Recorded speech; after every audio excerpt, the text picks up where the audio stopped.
pesar de que este vídeo leve por título Salvemos o planeta, hashtag que foi creado para o vídeo sobre o veganismo, que realmente sí que é a pedra angular do ecoloxismo, se non viches ese vídeo podes velo pinchando por aquí, sei que as cousas que vou dicir a continuación son parvadas, vale? Sei que nada disto vai a ser crucial no noso impacto, pero tamén sei que menos dá unha pedra. E a pesar de que isto sexa consumismo de todos modos, quero pensar que o meu impacto no planeta cada vez é menos negativo, ou non é tan negativo como ata de agora era. Por iso te traio unha lista de cousas que ata de agora utilizaba en formato de plástico que en algún punto deste planeta seguirán dando voltas. E vou traer as alternativas que agora emprego que son pois moitísimo máis sustentables e que siguen creando residuos, pero espero que se queden entre nós moito menos tempo. Pero antes de nada, prometo que agora xa paso a lista, quero darvos o meu consello máis adecuado, o que a mí mellor me funcionou para reducir o meu impacto no planeta.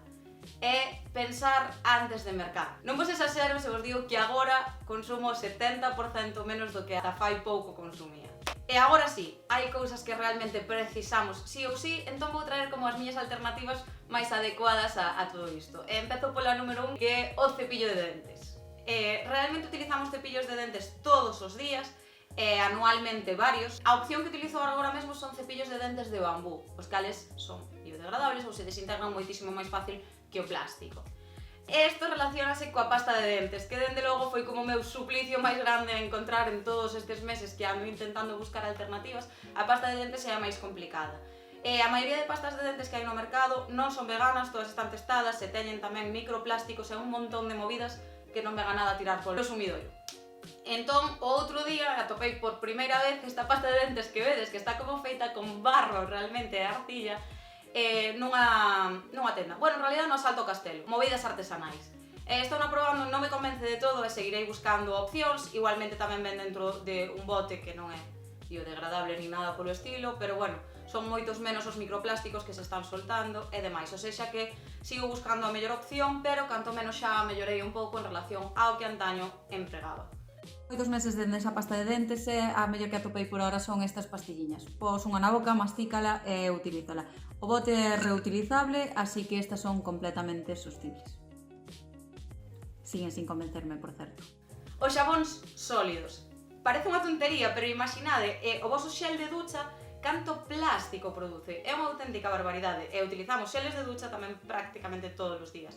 Eu decidi xa fai bastante tempo pasarme aos xabóns sólidos e pois pareceme unha moi boa opción. Ademais así é moito máis fácil atopalos artesanos, seguimos fomentando pois negocio local e demais, sen plástico e aparte tamén pois sin todas estas cousas non naturais que moitas veces nos meten para facernos os produtos moito máis baratos e non de todo vos para a túa pel, nin para o medio ambiente, nin para nada máis que para o bolsillo das multinacionais. E isto está relacionado tamén co champú. Estes que vedes na imaxe aínda non os probei, só probei unha vez o champú sólido e a verdade é que non me foi moi ben, e teño que admitir que ahora mismo estou utilizando os de Body Shop en plástico, entón agora pois decidime a pasar outra vez ao sólido e intentalo realmente. Solo que se tende a decir que o pelo se tarda en acostumar e, bueno, pois eu non me acostumei aínda. Pero, bueno, vamos a seguir intentando.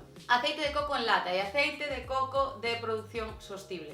Son dous detalles importantes. Para mí o aceite de coco é moi importante, dado que eu non utilizo cremas hidratantes, nin desmaquillante, nin nada polo estilo. Utilizo para todo aceite de coco. Compramos tamén o desodorante en cristal.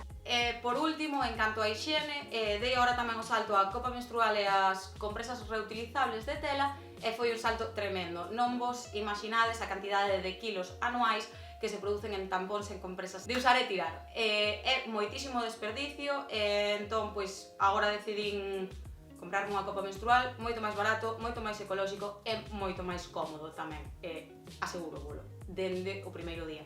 No meu caso, polo menos. Pasamos agora a higiene da nosa louza. Na nosa casa xa non utilizamos os convencionales estropajos de plástico, que son un desastre. Xa desde fai moito tempo utilizamos lufa, que é 100% vegetal, e pois desfaise completamente, é unha planta, no fondo.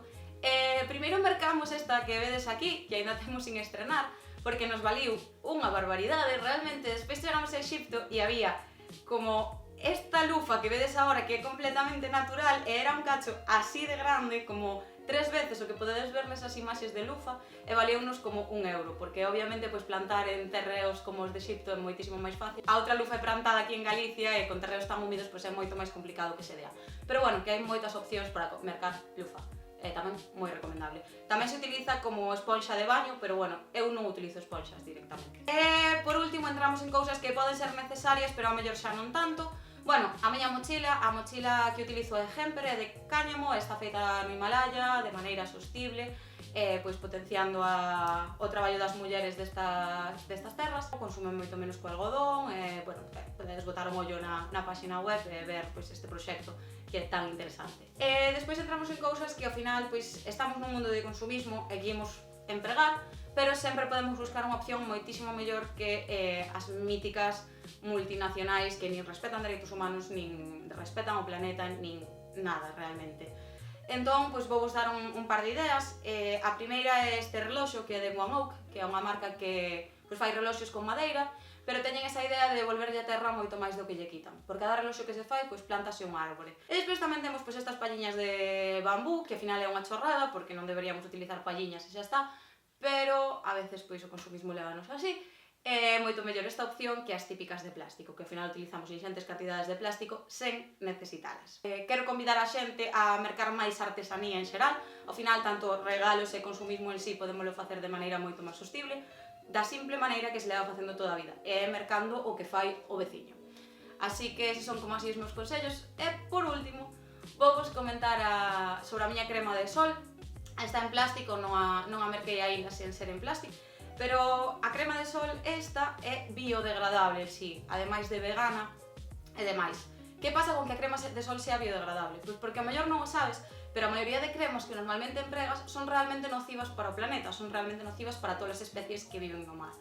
Entón, o interesante de mercar unha crema de sol que sexa biodegradable é que isto non vai afectar á vida mariña cando ti decidas poñerte no mar despois de tela posto no teu corpo. Así que podes estar protegido ti ao mesmo tempo que segues a protexer o planeta. Isto así foi un resumen das alternativas que emprego agora. Non son nin de lonxe unha maneira adecuada de consumir, porque estou moi lonxe de facelo ben ou de estar nun estilo de vida que non utilice plástico ou que sexa sustentable.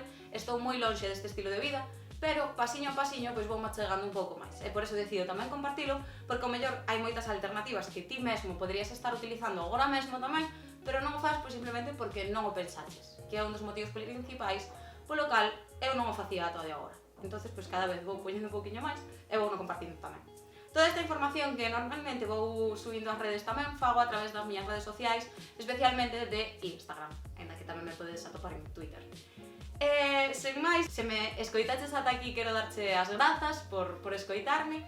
Convídote a que te quedes pinchando no botón de suscribirte e tamén que me deixes en comentarios un pouquiño que alternativas empregas ti que eu non mencionei, pois para darme ideas e para seguir inspirándonos os uns aos outros, que entre todos estou convencida de que podemos facer un mundo mellor.